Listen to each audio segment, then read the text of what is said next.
کہ جس سے ایک بندہ مومن اس دروازے سے نکل کر اگلی جگہ پر منتقل ہوتا ہے.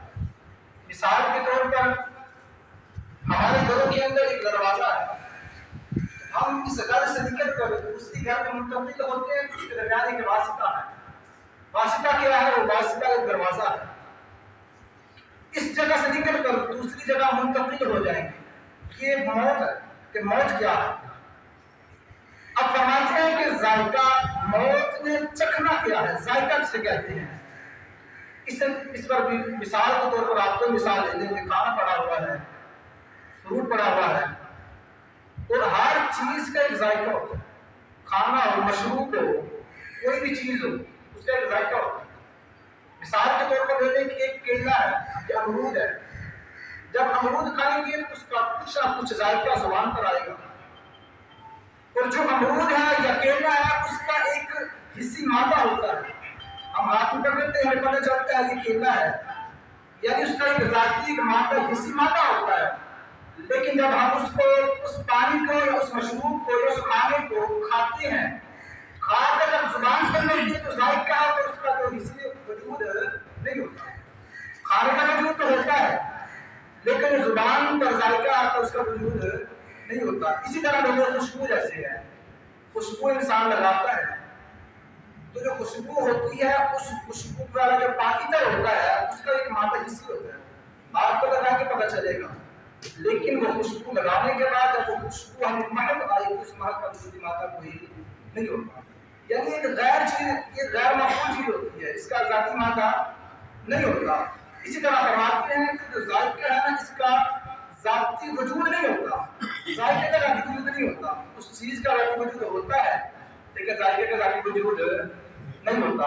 اسی طرح علماء فرماتے ہیں کہ جب جو انسان ہے اس کو جب موت آتی ہے تو موت اس ذائقے کی طرح ہے.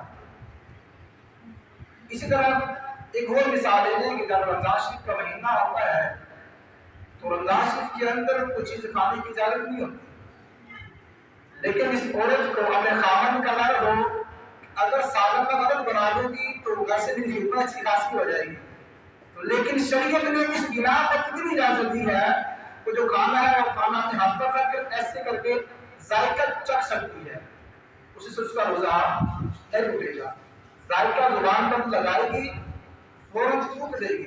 ذائقہ کھانے سے نہیں آئے گا، ذائقہ زبان پر لگانے سے آئے گا. فرماتے ہیں اسی طرح ایک موت ایسی چیز ذائقے کی طرح مثال دی گئی. قرآن کے اندر فرمایا موت اسی طرح ہے کہ جب انسان اس موت کو چکھتا ہے، اس کا ذائقہ لیتا ہے تو بندہ فنا نہیں ہوتا. فرمایا بندہ باقی رہتا ہے، اس کی روح باقی رہتی ہے، لیکن ایک ذائقے کی طرح ہے، ذائقہ چکھتا ہے، تھوک دیتا ہے، پیچھا چلا جاتا ہے. اسی طرح جب کھانا کھائیں اس کا ذائقہ ہوتا ہے، پوری کر لیں گے تو ذائقہ چلا جائے گا. فرمایا جب بندہ اس جہان سے نکل کر اگلے جہان منتقل ہو جائے گا تو ایک ذائقے کی طرح ہے. آج علماء نہیں کہہ سکتے، جو حالات کہہ سکتے ہیں کہ ایک جہان کی ایک جماعت ہے وہ کیا کہتی ہے کہ جب انسان مر جائے گا انسان زندہ ہاں وہ آپ لوگ جانتے ہیں کون سی کون ہے. وہ علماء نہیں کہہ سکتے جو حالات کے اندر شامل ہیں. اوپر بائیں ہوتے ہیں، دوسری سرکاریں کی ہوتی ہے، اوپر سے کلینکر وائی ہوتی ہے، تو مقصد پر کرتے ہیں چلو بھی تبدیلی کرنے چلے. کہتے ہیں کہ جو بندہ فنا ہو جائے وہ باقی نہیں رہتا، وہ زندہ نہیں رہتا.